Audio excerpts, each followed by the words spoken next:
जैसा कि आप सभी को पता है कि हम मास्टर की का अध्ययन कर रहे हैं। पिछले वीडियो में हमने केवल एक एक शब्द का वर्णन किया था। आज हम ऐसे शब्दों का वर्णन करेंगे जिसके दो दो भेद हैं। ये मास्टर की श्री पुलक सागर जी द्वारा महाराज द्वारा रचित है। अब इसमें जो शब्द आते हैं, ऐसे शब्द जिनके दो दो भेद हैं, उन्हें आज हम पढ़ेंगे। मैंने पहले भी आपको बतलाया था कि एक बहुत ही पुरानी प्रति हमारे पास है, इसीलिए हमने इसको वीडियो बुक की तरह तैयार करने का प्रयत्न किया है। तो इसमें से जिन 10 प्रश्नों को हम आज 10 शब्दों को लेंगे वो हैं जीव, संसारी जीव मन की अपेक्षा, गोत्र कर्म, वेदनीय कर्म, शुद्ध ज्ञान, मन प्रज्ञान, उपयोग, गंध और निर्जरा। अब जीव, हम इसकी संक्षिप्त, जैसा मैंने बताया था कि इसमें केवल बुक शास्त्र में नाम दिए गए हैं, लेकिन हम इसकी संक्षिप्त परिभाषा भी लेते चलेंगे। जीव किसे कहते हैं? जो प्राणों को धारण करता है वह जीव कहलाता है। प्राण किसे कहते हैं? जिस शक्ति से जीव जीता है, जीता था और जिएगा, उसे प्राण कहते हैं। जीव के कितने भेद होते हैं? मुक्त और संसारी जीव के दो भेद होते हैं, इसलिए इसे दो दो शब्दों में रखा गया है।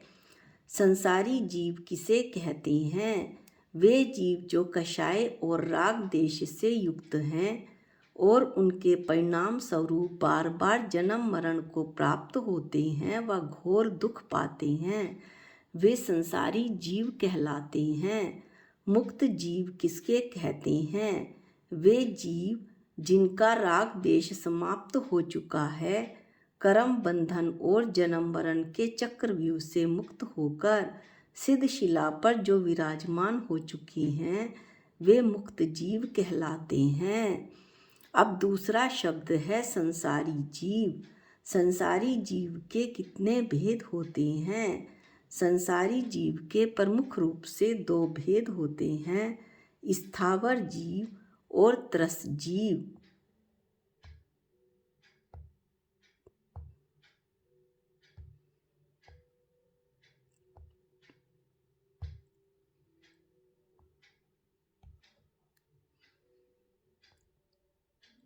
इनकी भी परिभाषा हम लेते चलते हैं।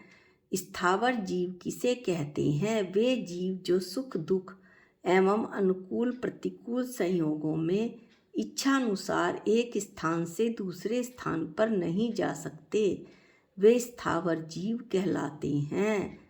वनस्पति काय यानी कि पेड़ इसका सबसे अच्छा उदाहरण है। आंधी हो, तूफान हो, ओले हो, कुछ भी हो, धूप हो, गर्मी हो, ज्यों का त्यों खड़ा रहता है। स्थावर जीवों के कितने भेद होते हैं? ये स्थावर जीवों के भेदों की चर्चा जब हम 5 शब्द भेदों का वर्णन करेंगे उसमें लेंगे। अभी हमने स्थावर जीव की हम केवल परिभाषा लेते हैं कि वे जीव जो सुख दुख एवं अनुकूल प्रतिकूल संयोगों में इच्छानुसार एक स्थान से दूसरे स्थान पर नहीं जा सकते, वे स्थावर जीव कहलाते हैं।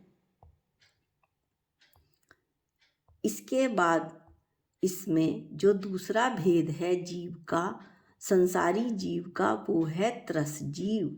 हम संसारी जीव के भेदों का वर्णन कर रहे हैं, मूल बात को हमें नहीं छोड़ना चाहिए। वे जीव जो सुख और दुख के प्रसंगों में इच्छानुसार एक स्थान से दूसरे स्थान पर जा सकते हैं, वे त्रस जीव कहलाते हैं।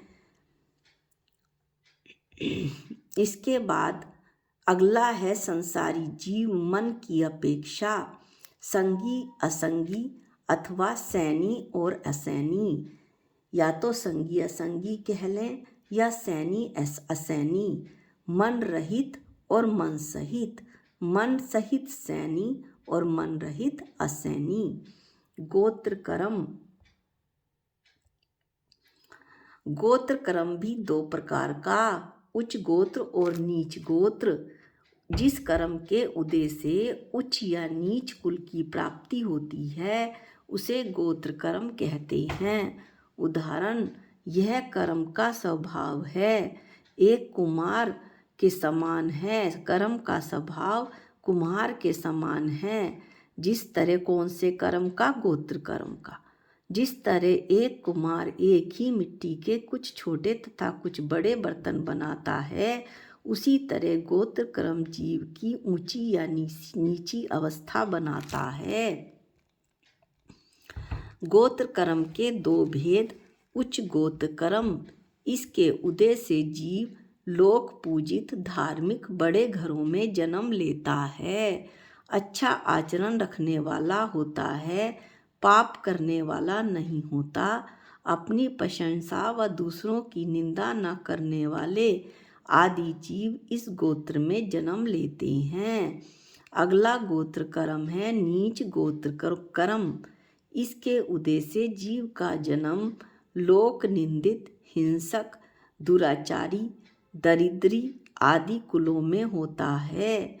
हिंसा, चोरी, झूठ, घमंड, स्वप्रशंसा पर निंदा करने वाले इस गोत्र में जन्म लेते हैं, अर्थात नीच गोत्र कर्म का बंध कर लेते हैं। ये चार आघातीय कर्मों में से एक है। कौन? गोत्र कर्म। अब है वेदनीय कर्म। वेदनीय कर्म की भी दो प्रकृति होती हैं, दो भेद होते हैं, साता वेदनीय और असाता वेदनीय। वेदनीय कर्म, जिस कर्म के उदय से हम वेदना अर्थात सुख दुख का अनुभव करते हैं उसे वेदनीय कर्म कहते हैं। इस कर्म से आत्मा के अव्ययवाद गुण अर्थात आकुलता रहित सुख यानी कि निराकुल सुख का घात होता है। ये आत्मा का स्वाभाविक गुण है, निराकुल सुख। इस कर्म का क्षय कर लेने पर जब इस कर्म को नष्ट कर लेता है आत्मा, तो वो अनंत सुख को पा लेता है। वेदनीय कर्म भी चार आघातीय कर्मों में से एक है। इसका दृष्टांत ऐसा है कि इसका स्वभाव शहद में लिपटी हुई तलवार जैसा है। शहद लगी तलवार की धार को चाटने से सुख का अनुभव होता है, किंतु आगे जीभ कट जाने पर दुख का अनुभव भी होता है।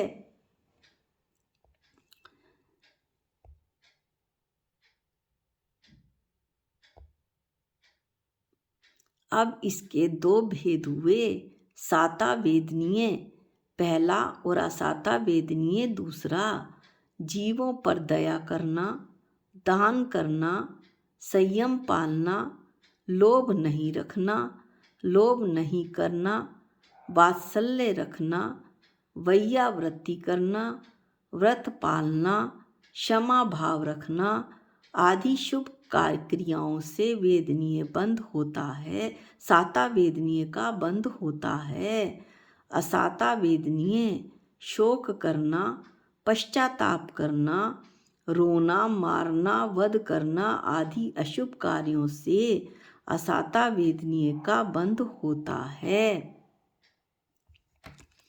वेदनीय कर्म के बाद अगला जो शब्द है वो है शुद्ध ज्ञान।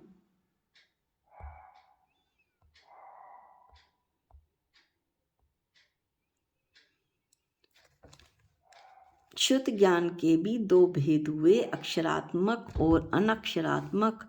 मति ज्ञान से जाने हुए पदार्थ का जो विशेष ज्ञान होता है उसे शुद्ध ज्ञान कहते हैं। जैसे जीवः अस्ति ऐसा शब्द कहने पर जो कर्ण श्रोत इंद्रिय है वो इंद्रिय रूप मति ज्ञान के द्वारा जीवः अस्ति यह शब्द ग्रहण किया जीव है। इस शब्द से जो जीव नामक पदार्थ है ऐसा ज्ञान हुआ सो शुद्ध ज्ञान है। जैसे दूध का कान ने सुना दूध तो उसने दूध शब्द को ग्रहण किया मति ज्ञान के द्वारा। लेकिन दूध क्या है, दूध कैसे हमारे शरीर के लिए पौष्टिक है, उसमें क्या क्या तत्व हैं, ऐसा जो ज्ञान है वो शुद्ध ज्ञान है।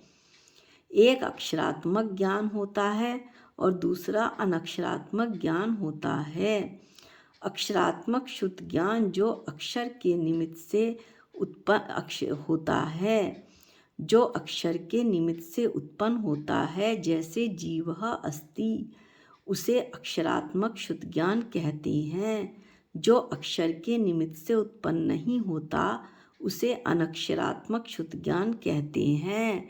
जैसे शीतल पवन का स्पर्श होने पर महाशीतल पवन का जानना तो मति ज्ञान है, लेकिन इससे आगे उस ज्ञान से वायु की प्रकृति वाले को यह पवन अनिष्ट है, यानी कि जिसको ठंडी हवा हानिकारक है उसे वो जो है उसके स्वास्थ्य को बिगाड़ देगी, ऐसा जिसने जाना वो शुद्ध ज्ञान है। इस तरह से हमने शुद्ध ज्ञान और उसके दो भेद पढ़े, अक्षरात्मक और अनक्षरात्मक। अब हम अगला पढ़ेंगे मन प्रज्ञान। बिना पूछे किसी के मन की बात को प्रत्यक्ष जान जाना मन प्रज्ञान है। यद्यपि इसका विषय अवधि ज्ञान से अल्प है, पर सूक्ष्म होने के कारण उससे अधिक विशुद्ध है। इसलिए यह संयमी साधुओं को ही उत्पन्न होना संभव होता है।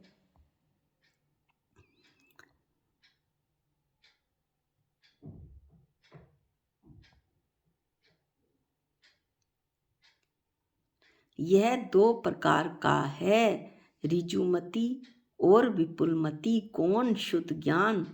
जो प्रथम ज्ञान है ऋजुमति, वो चिंतित पदार्थ को ही जानता है, परंतु विपुलमति चिंतित, अचिंतित, अर्धचिंतित व चिंतित पूर्व सबको जानने में समर्थ है।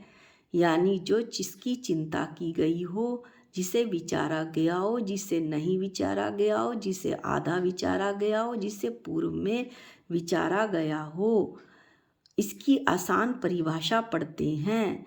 ऋजुमति मन प्रज्ञान से मन की पर्यायों को सामान्य रूप से जाना जाता है, किंतु विपुलमति मन प्रय से ऋजुमति की अपेक्षा अधिक विशिष्ट पर्यायों को अधिक विशुद्धि से और अधिक गहराई से जाना जा सकता है। इस तरह से हमने मन प्रज्ञान पढ़ा और उसके दो भेद पढ़े, ऋजुमति और विपुलमति। अब अगला शब्द है उपयोग। उपयोग जीव का आत्मभूत लक्षण है। आत्मभूत लक्षण यानी जो जीव के स्वभाव में पाया जाता है। चैतन्य अनुविधायी परिणाम को उपयोग कहते हैं। यह चैतन्य को छोड़कर कहीं अन्य नहीं पाया जाता। उपयोग यानी जानना और देखना।